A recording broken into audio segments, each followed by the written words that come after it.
राजा दशरथ क्यों बेहोश हो गए, आइए जानते हैं इस कथा को। विश्वामित्र जी ने कहा, महाराज आप पुत्र के विमोह को अपने कर्तव्य के बीच मत आने दीजिए। पराक्रमी श्री राम क्या है, इस बात को मैं भली भांति जानता हूँ। महातेजस्वी वशिष्ठ जी व अन्य तपस्वी भी उस सत्य को जानते हैं। अतः आप कृपया शीघ्रता कीजिए ताकि मेरे यज्ञ का समय बीत न जाए। अपने मन से शोक और चिंता को हटाकर आप श्री राम को मेरे साथ जाने की अनुमति दीजिए। विश्वामित्र के ऐसे वचन सुनकर महाराज दशरथ को अति दुख हुआ। पुत्र वियोग की आशंका से पीड़ित होकर वे कांप उठे और अचानक बेहोश हो गए। थोड़ी देर बाद होश आने पर वे पुनः भयभीत होकर विषाद करने लगे। अपने इसी व्यथा के कारण विचलित होकर वे कुछ समय बाद पुनः बेहोश हो गए।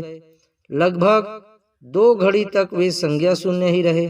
2 घड़ी बाद होश में आने पर वे दुखी स्वर में महर्षि विश्वामित्र से बोले, राक्षस तो छल कपट से युद्ध करते हैं, लेकिन मेरा राम अभी 16 वर्षों का भी नहीं हुआ है।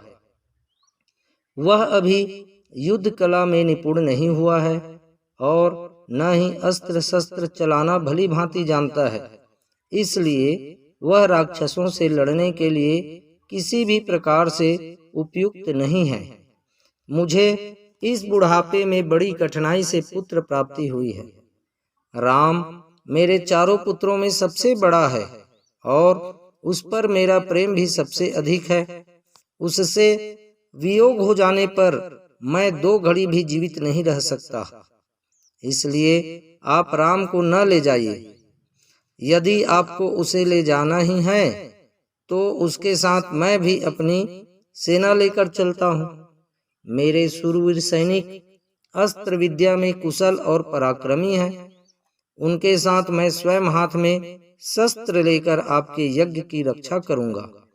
यह सुनकर विश्वामित्र जी बोले, रावण नाम का एक कुख्यात राक्षस है जिसने ब्रह्मा जी से मुंह मांगा वरदान प्राप्त कर लिया है और वह अब निशाचर तीनों लोकों के निवासियों को कष्ट दे रहा है।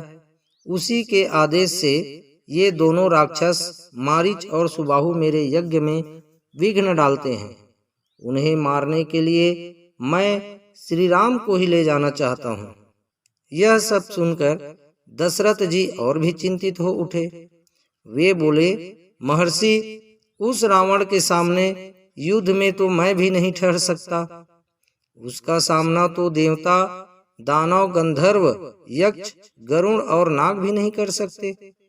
फिर मेरे जैसे मनुष्यों की तो बात ही क्या है। मारीच और सुबाहु दैत्य सुंद और उपसुंद के पुत्र हैं। वे तो प्रबल पराक्रमी योद्धा है। उनसे युद्ध करने के लिए मैं सुकुमार राम को नहीं भेज सकता। राजा दशरथ की ऐसी बातों को सुनकर महर्षि विश्वामित्र बहुत क्रोधित हो गए। वे बोले, राजन, पहले तुमने स्वयं ही मुझे मुंह मांगी वस्तु देने की प्रतिज्ञा की और तुम स्वयं ही उससे पीछे हट रहे हो। तुम्हें यदि ऐसा ही व्यवहार उचित लगता है तो मैं जैसा आया था वैसा ही वापस लौट जाता हूँ। तुम अपनी प्रतिज्ञा को झूठी सिद्ध करके अपने परिवार और बंधु बांधवों के साथ सुखी रहो। उनके इस क्रोध को देखकर सभी लोग भयभीत हो गए।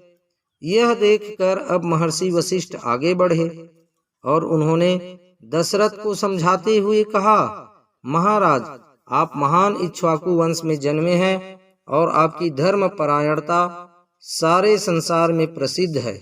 अतः आप अपने धर्म का पालन कीजिए और अधर्म का भार अपने सिर पर न उठाइए। आप निश्चिंत होकर श्री राम को महर्षि विश्वामित्र के साथ भेज दीजिए। श्री राम अभी अस्त्र विद्या जानते हो या न जानते हो, किंतु महर्षि के होते हुए वे राक्षस श्री राम का कुछ भी नहीं बिगाड़ सकते। महर्षि विश्वामित्र सभी बलवानों में सबसे श्रेष्ठ है और तपस्या के तो ये विशाल भंडार ही हैं। तीनों लोकों में जितने भी प्रकार के अस्त्र हैं ये उन सभी को जानते हैं। जब विश्वामित्र जी राज्य का शासन करते थे तब प्रजापति कुशाश्रव ने स्वयं ये सारे अस्त्र उन्हें समर्पित किए थे।